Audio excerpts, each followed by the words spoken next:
Hello, everyone, and welcome to another episode of Iron Panther Presents. This is actually one of our first fan response videos because two fans requested a video on the Epix show, Godfather of Harlem. I'm glad you said Epix because I was about to mess up and say stars for a second. I know, me too. I was actually about to say stars. Epix and stars. Matter of fact, the two symbols kind of look very similar. Kind of similar, very alike, but they're not the same channel. Probably the same budget, though. No, I'm just kidding. Probably got more. But anyway, that being said, we wanted to say thank you all of you for joining us for this video, for joining us on this channel. If you're new to this channel, please subscribe to our channel. We greatly would appreciate it. Please join us on Twitter, and all our point of contact information is in the description box of this video. Again, we'll hear your comments. We will respond. So your likes, shares, and subscribe are all very much worth it. But a series review of season 1 of Godfather of Harlem. What is this show about? Godfather of Harlem is loosely based off of the story of the notorious Harlem drug or criminal kingpin of Bumpy Knuckles, Bumpy Johnson. Kind of sometimes go by Bumpy Knuckles, but Bumpy Johnson is how everyone knows him. But the show takes place right after he deals with his stint over in prison in Alcatraz, and him kind of going back to Harlem to go back to business because now that he's back home, the Italians kind of running the place. Essentially, you find out that the reason why he went to jail in the first place and kind of spent so many years in Alcatraz is because he decided not to snitch on the Italians, and which in his mind he was thinking like him and the Italians were kind of cool. So now he's out of prison. Now he's starting seeing all kinds of things are kind of going awry, and he kind of now has to put things back in order, as well as trying to deal with the relationship of his family, especially his daughter. And that's what this takes place. So this takes place then, mid '60s, starring the Oscar winner Forrest Whitaker as Johnson himself, and Vincent. I can never say the dude's last name. Yeah. The guy from Law and Order. Law and Order. He was also he was also in Men in Black. If you saw Men in Black, the guy who played the cockroach in the very beginning was he said, "Oh, look like this." That guy. I cannot believe you went back there and not Daredevil. Oh yeah, Kingpin. Oh my God. Well, because that's what because I remember when Men in Black first came out. I remember watching that scene. I think I was in high school. That was traumatizing. The dude messed up his face. So for the longest time, when I saw him in like other films, because I saw a film. It was a Full Metal Jacket. Yeah, Full Metal Jacket. I saw the film after Men in Black. Oh, what? So, man, I was born in the 80s, man. My bad. So movies like that didn't really interest me until I got much older. So I remember watching Men in Black, then watching Full Metal Jacket, and I'm like, the dude's cleaning out his gun, he got that look, I'm like, yo, this dude about to go full cockroach. Oh. And it just messed me up. So even watching Law and Order, I'm thinking like, yo, that's the cockroach dude. Like, it kind of messed me up. Just one more thing, he was in Ventures in Babysitting, right? He didn't play that Thor-like character. He did play the Thor-like character. No, he didn't. He was the Thor-like character.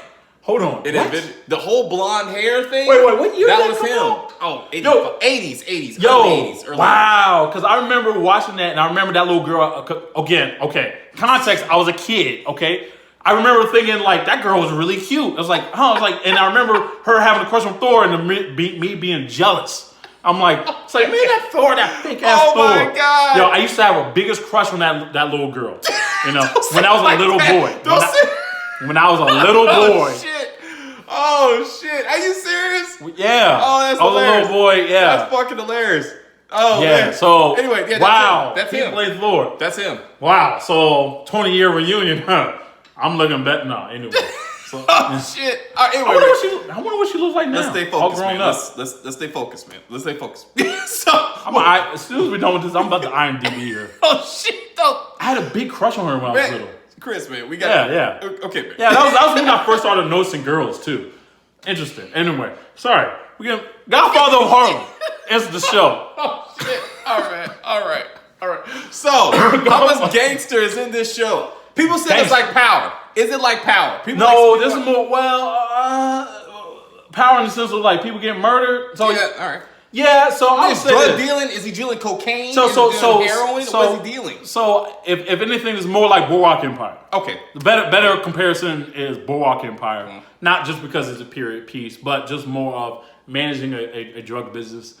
And I would say it's more structured than Power to begin with. There's a lot of killing in this. The issue I have with this with the violence in this is that they sometimes go overboard, and I don't mean like overboard as far as making it like gory or anything. I don't mean like that. I just mean it was like they just every episode it seems like they just try to find like random characters, whether it's like a couple of black characters that just happen to be underneath Johnson's crew or Vincent's crew, Italian crew, and just kind of give them no names. And guess what? Most likely those characters will probably die at the end of the episode by Nucky's people. Like Star Trek. Like whoever's in the red shirt ain't coming back. Yeah, I don't really mess with Star Trek. Yeah. So yeah, there's always someone on the team. There's always someone. You got the known people. You got the non-known people. And then 3-6 Mafia says the most known unknowns. That's the name of the album. Okay, thank you. Great album, by the way. Tennessee. Let's stay focused on the stain, man. Mafia. Okay. Anyway, so I would say it's more in line with Boardwalk Empire. One of the things that I was not expecting, in the trailer I saw that they made Malcolm X as a character. I had no idea that Malcolm X was going to be seen as one of the main characters in this. Main characters played by Nigel Thatch. Ironically, Nigel Thatch played Malcolm X in the movie Selma. Oh, yep. So I don't know if and he did a great job in Selma. If you saw Selma, not only did he look just like Malcolm X, he just had the mannerisms of Malcolm X. And so I'm pretty sure Selma came out and Epix or whoever, like the creative, showrunners saw this and was like, yo, we want to do Malcolm X. Can we get him? And somehow he actually they were able to get Nigel to agree to play Malcolm X again, but to do it in this gangster type show, and he was really decent in this. I would imagine though with this particular show that the brother that the National Nation of Islam probably will have a huge problem with this. Because you don't necessarily... So, it's Johnson's people that you see mostly doing the violent acts. But there's times where you see the Muslim Brotherhood going in and kind of maybe whooping people's ass for political gain. Which, depending on, what you read about, that's not too far what happened from the truth. Right. But they even put... but you see his conflict between him and Isaiah, who's the guy who converted Malcolm to begin with when he was still a senior. But Isaiah, basically the guy who he followed become Muslim in the first place. I'm blanking out his name, but anyway, who's played by the actor who I haven't seen since Amen, the preacher from Amen. Oh, the guy who got with the main preacher. I know the main preacher. Yeah, he's in this. Wow, and he's incredible in it. And Gustavo himself, Mr. I can never say his name either, Giancarlo Esposito, a.k.a. Gustavo from Breaking Bad. He was also in the last episode of Mandalorian. It's him, right? It's him. All right. He's a main character in this, too. He plays Congressman Powell. Matter of fact, he's one... I love him in this. Matter of fact, I think... No offense to Forrest Whitaker, he's great as Bumpy Johnson in this. But to me, Esposito's character as Congressman Powell, he steals the whole show.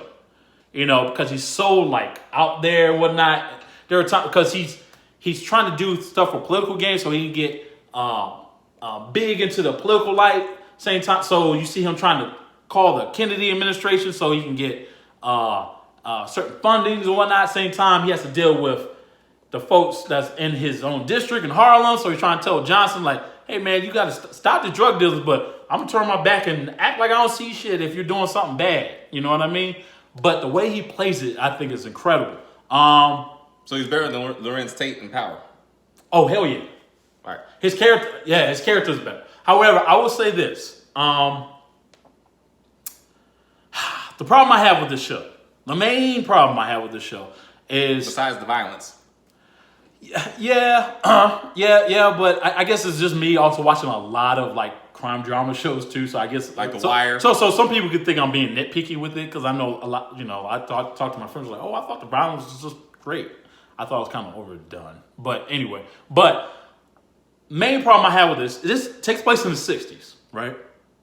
And I know what they're doing with this, but the theme song, matter of fact, the theme song I think is done by John Legend, right? It's done by John Legend, which is cool. But throughout the different episodes, they do a lot of modern day rap songs. And sometimes they'll have like 21 Savage. So like they'll have like a scene where like Johnson's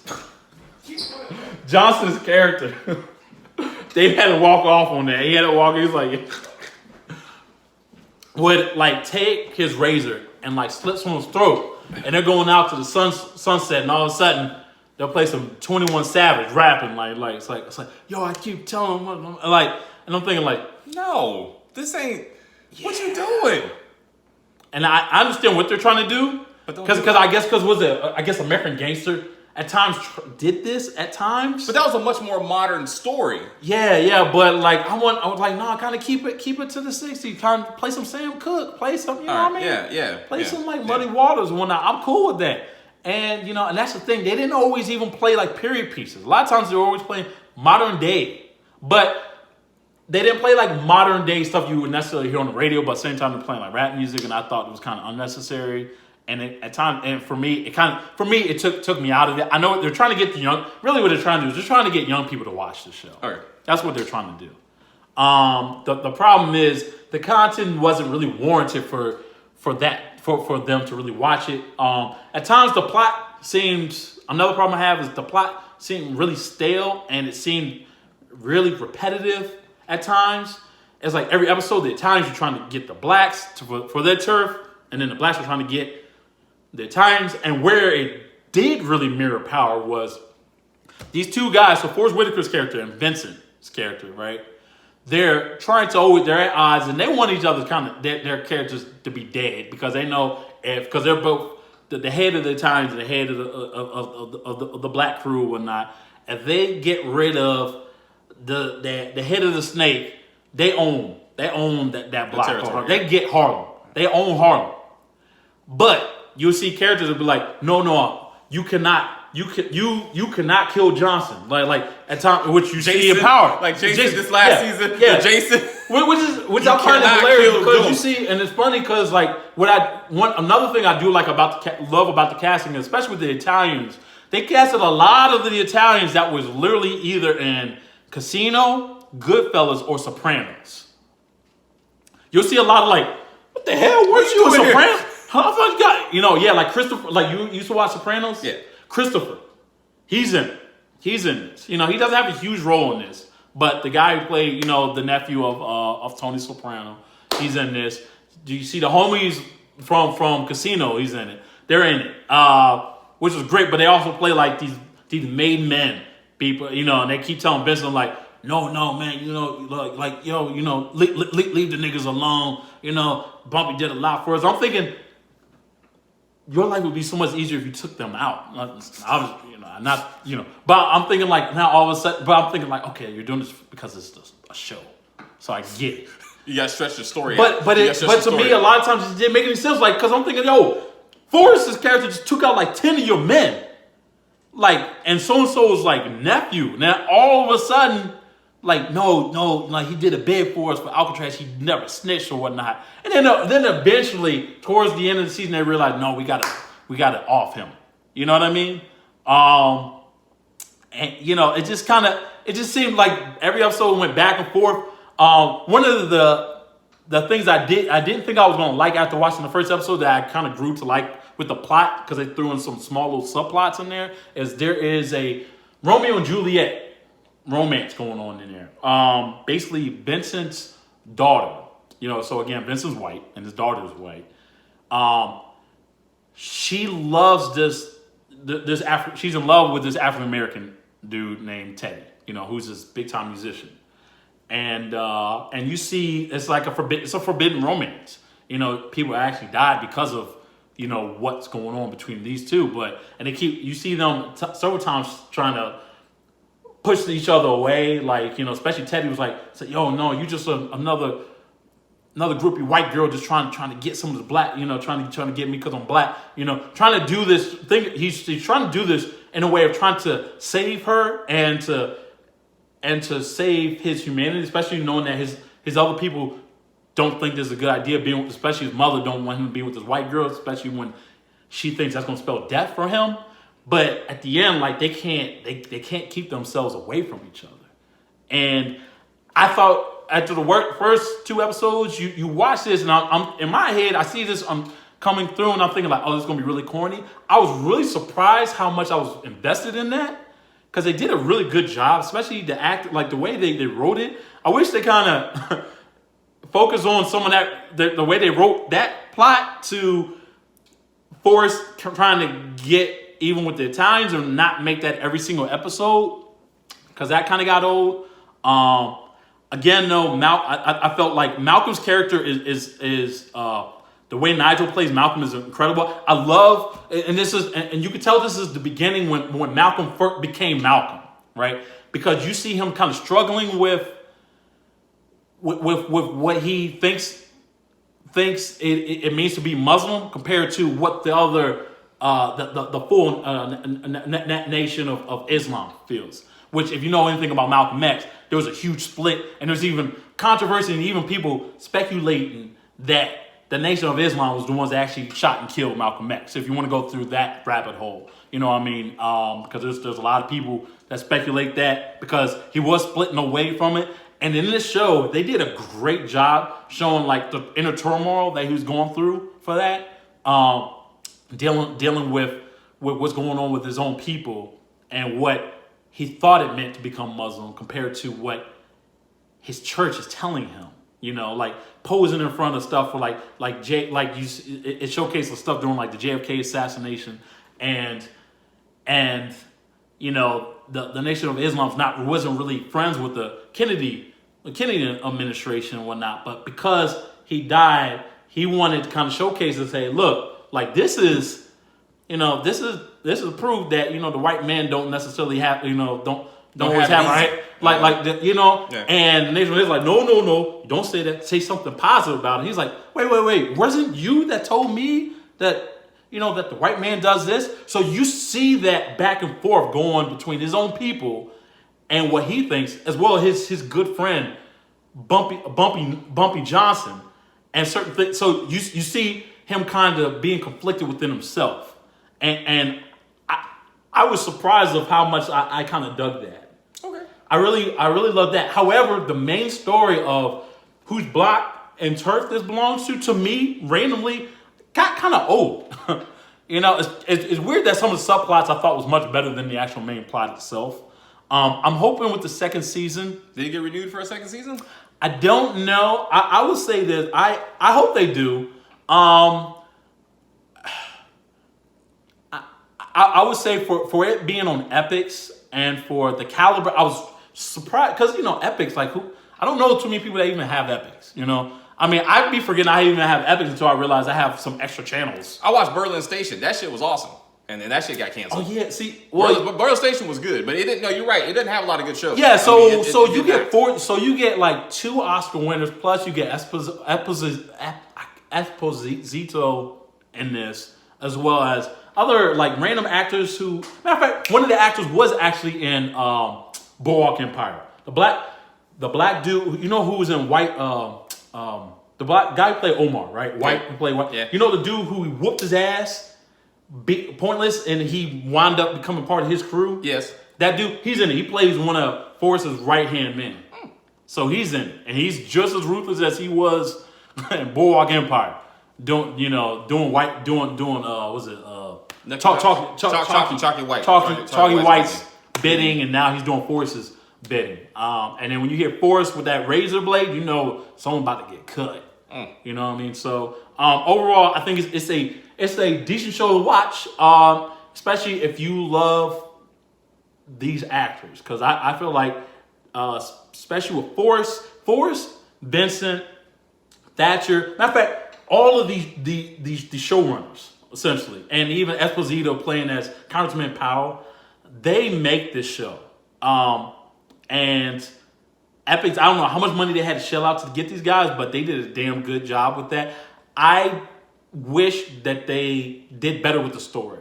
They need to work on the writing, and not make it stale, because at times it did kind of get boring. The reason why I did not turn it off was because the awesome acting that was in it, played by Forrest, and then at times it kind of made it worthwhile to keep watching. And I'm looking forward to the second season, but I'm just hoping that it gets better. It just gets a little bit better. So I would say watch this.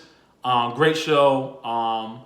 Especially if you're into like crime type dramas. This is your type of show. Especially if you're into like Boardwalk Empire. This is a really decent show for that. Again, I just wish they didn't have modern day music in this. That kind of stuff. Understand the period in which you're filming in, cast, please. And keep it there. But anyway, guys, that's the video. I hope you liked the video. Please provide your comments. Have you seen the show? What did you think? What did you think? What did who's your favorite actor in this? Who's your favorite actor and why? But Congressman Powell for me was my favorite, followed by Nigel, who played Malcolm X. But we leave it up to you guys. Thank you very much for your time, and we will see you again. Bye.